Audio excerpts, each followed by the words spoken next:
Hello, I'm the Nostalgia Critic. I remember it so you don't have to. Oh, Macaulay, why do you keep popping up here?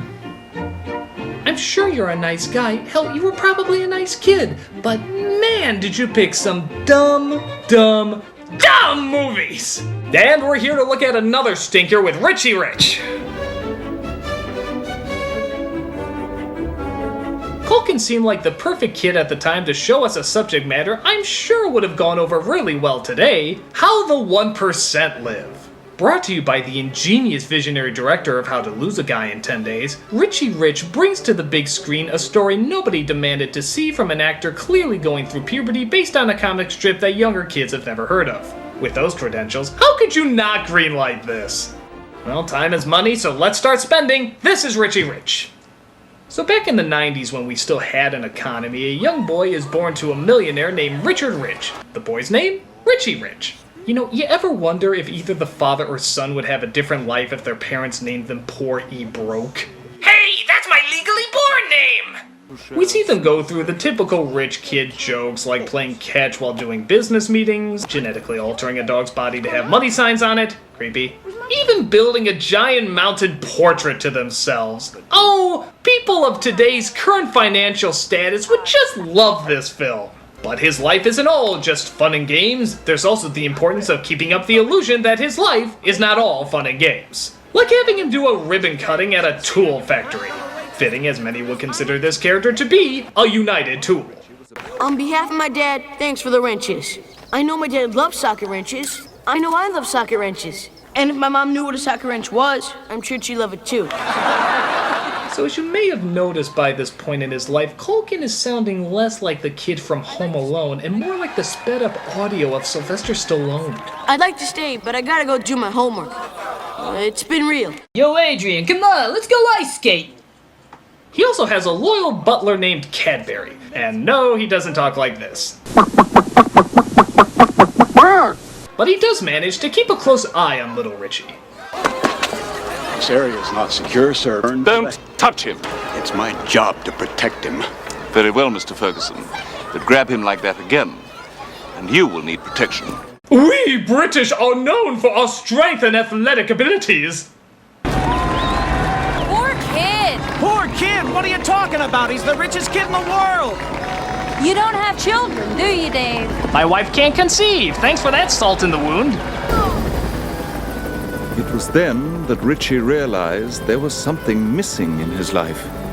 Something simple. Something money could not buy. The movie will get to that stuff later, but for now, his dad is back from a business trip, only to find that he has to leave again. Excuse me, sir. It's a telephone call. The president. What country? This one, sir. Probably needs another loan. Yeah, that joke doesn't date this movie at all. Actually, it kind of makes it timeless. But don't worry, we have that guy who was supposed to be huge from Whose Line Is It Anyway, but then messed up by choosing movies like, well, Richie Rich. 10 times stickier than the strongest adhesive known to man. I call it cementia!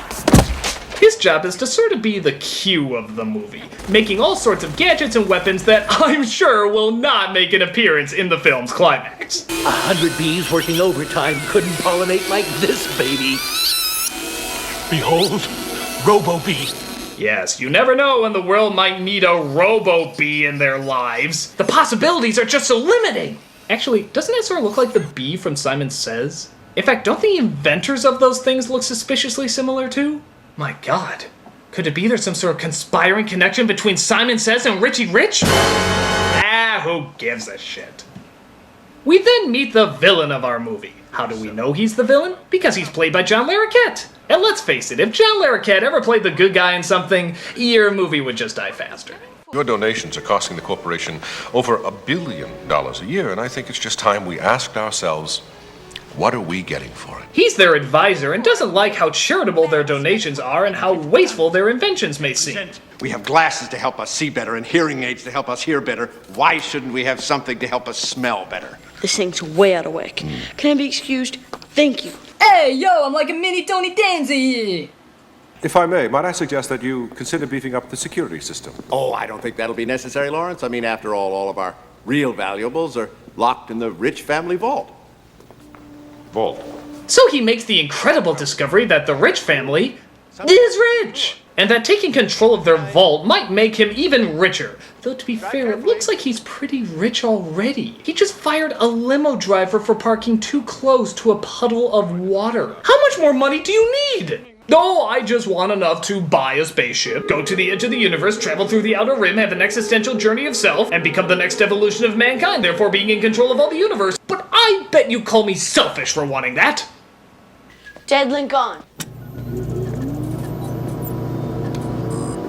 Locate Dad. Hiya, slugger. Locating Dad now. Don't you just love early CG technology that's trying to look hip but instead just gives you diarrhea of fear? Locate Dad. Hiya, slugger. And why do his pupils get bigger?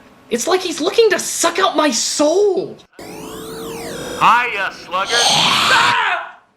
So Richie does what most kids would do around that age. Gives his dad a call when he has a zit. Did you do that growing up? I think I'm getting a zit. What do you think?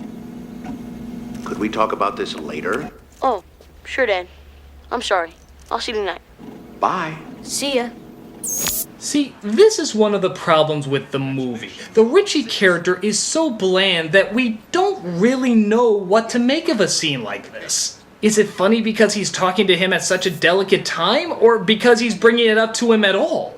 Most kids don't act this way, but we have no idea if that's the way the character is or if the writer just doesn't know much about kids. Nothing else about Richie himself is noticeably that strange, so we don't know who's the one who's supposed to be acting out of line here, the father or the son.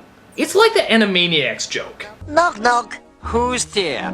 Max. Max who? Max wants to come in and go crazy. Okay, now that's not really a joke, is it? You see, because it makes no sense. It does if you know Max. But I don't know Max! If you did, you'd be laughing. Same thing here. We see how Richie lives, but really we know nothing about him. Just that he has a lot of stuff. So a lot of these jokes fall flat. Some of the rich jokes are funny, but if you can't gauge the reaction of the character this stuff is being bounced off of, you yourself don't know how you're supposed to react. All we ever get is that he wants to get out more. So he manages to bring in, well, let's call them what they really are. A bunch of tokens. The token black kid, the token fat kid, the token cool kid, and the token girl kid. We know who you are. What, no chopper? And God said unto Noah, bring me one of every stereotype, and you will have your crappy 90s movie. And Noah said, No! And God struck him down with lightning. The end. Now the world don't move to the beat of just one drum. So Richie tries to befriend them, but in a very strange strategy, they decide it's best not to befriend the incredibly rich child. Yeah, I mean, what could they possibly gain hanging out with the richest kid in the world? It's so stupid. So what are you doing here? Well, I was wondering if maybe I can play with you guys. Play? No, I don't think this is such a good idea. Okay. All right. Okay. Not! Dude, they got me with the not card! Even though technically they never said anything positive to have the not card follow it. Oh, it still hurts! I wish there was something I could do to combat it or fight back, but... By God, it's just too cool! It's the perfect defense! It will never not be popular as long as I live! Not! But the Walking Sunny D commercial finally agrees to meet up with him, and needless to say, they're impressed. It ain't no house, it's a whole hood. I'm the black one. Luncheon is served. All right, food. I like this place. I'm the fat one. Food is my only identity. Master Richie was of the opinion that his young guests deserve a break today.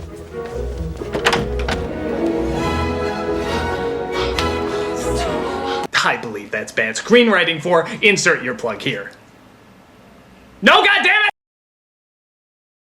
Jello pudding pop is the best kind of pudding pop. Oh my goodness, a grenade. Of those. So they ride ATVs, speedboats, the Iron Wolf from Six Flags Great America that they're now claiming is in their backyard. It's a whole lot of fun. But he then comes across some bad news. Apparently Larroquette put a bomb on his parents' plane and they crashed into the ocean. They managed to stay afloat, but sadly nobody can find them. With them out of the way, Larroquette thinks he can run the businesses and shut down the factories that he finds pointless. But what's this? A child taking over the industry? Well, not since Hero Pig have I seen business ethics so inspired! Please, have a seat.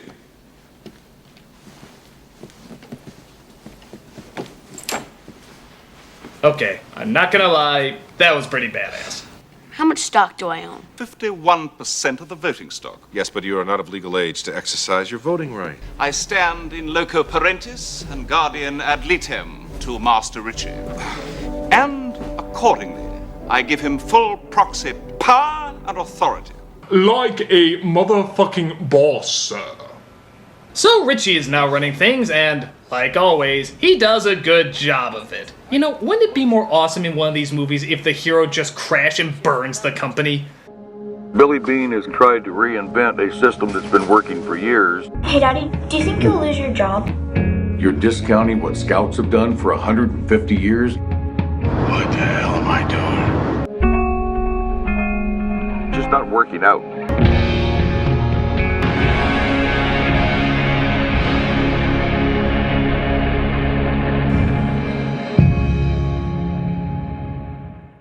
Some employee downsizing. Downsizing? You mean fire people? It is our job to cut the fat. My father never fired anybody. He always said that when people are secure in their jobs, they work harder, they work happier, they work better. That's the dumbest thing I ever heard! Nobody has a perfect hiring record. You're going to make mistakes and hire the wrong people. Like people who are underqualified or overqualified. Or put a fucking bomb on a plane and blow your parents up. Don't you think that's a firing offense, you mental laxative of a movie? All those in favor of my motion. All opposed? I drink your milkshake. Yeah, maybe for Nambla Weekly. I hate that kid. So he thinks of another way to take him down. He has the butler Cadbury arrested for, I don't know, making his eggs smaller or something. We received an anonymous tip and searched the Rich mansion. Bomb parts, detonation devices found in Herbert Cadbury's rooms. You're under arrest for the murder of Richard and Regina Rich. So he's framed for blowing up the folks, but Richie tries to break him out with one of the scientist's inventions. I want you to give this to my uncle. Let me see this. What's this? Very special toothpaste. He has really sensitive teeth. Well, this is Chicago, and it is Crook County, so I'll allow it. All right, you got 10 minutes to do whatever. Ew. So he gets him the stuff just in time to have a thrilling off-screen battle.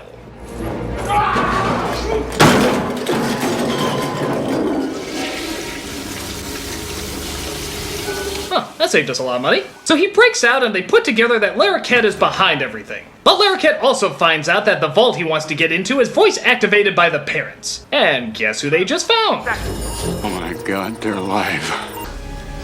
Yeah, it's found. It's a me, Mario Batali. So he calls in the Burger King Kids Club, and in an ironic twist, Culkin is actually trying to break into the house this time. Oh, I do hope his head gets burned by a flamethrower. Richie, you wouldn't believe what they did to me. It was inhuman. They see that the scientist has been kidnapped. Wait, nobody was guarding him? And he sees if he can whip up a diversion to distract the guards. What does he use? Bubbles. Fucking bubbles! The heck? And by the way, what the hell is up with the adult mother staying behind while the young little kids go in to save the day? Maybe she sees them like the canary you send in before entering a coal mine. This calls for a fat guy moment. You guys go on ahead. I'll be just a second. Okay. Maya's bedtime! What?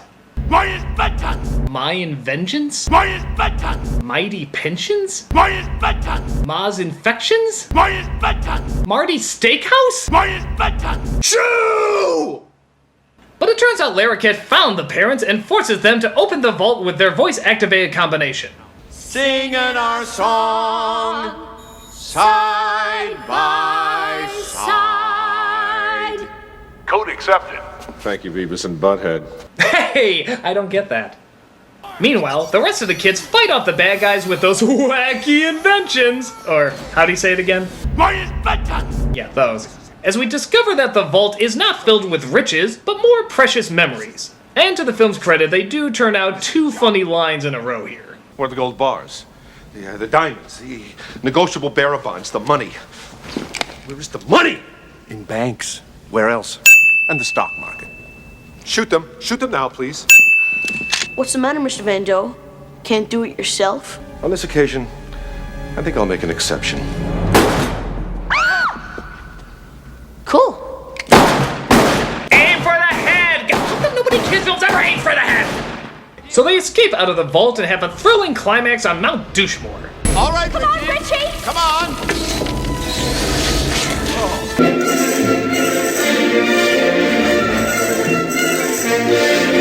Now off you go. Oh, cut the crap and stop pushing!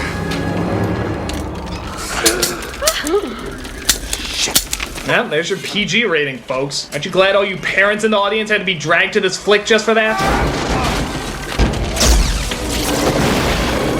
Oh my God, my nose! I look like Michael Jackson! Hey, Cole can testify for Jackson. I'm sure he takes great offense at that. Hence why he's still in this movie. Oh, who cares? They knock out the bad guy, he serves his community service, and Blandy Bland finds out that his friends are the real riches. Now our son really is the richest boy in the world. He has friends. So I guess that means he doesn't need the money and he'll be handing it over to some sort of charity, or we'll just roll the credits. Hey, if it ends the movie faster! I guess this isn't like the worst Culkin film or anything. It's got a few memorable moments and 1 or 2 funny lines. But the main character is so bland and the story itself is so phoned in that it's pretty hard to get invested. I will admit I did sort of like the butler character, as he seemed much more protective and caring than Richie's parents. But yeah, how about Richie's parents? Did they ever learn anything? Did they ever discover how to raise a kid better? Was there ever a story arc? Did they find out anything about their money or their son? I don't think this movie cared enough to answer that question. Hell, I don't even think it cared enough to ask it. It's just a last-ditch effort to cash in on a kid celebrity status before his testicles drop. If you want to get rich in life, start saving your money by not buying this piece of crap. I'm the nostalgia critic guy, remember it, so you don't have to. Or play the stock market, that usually helps too.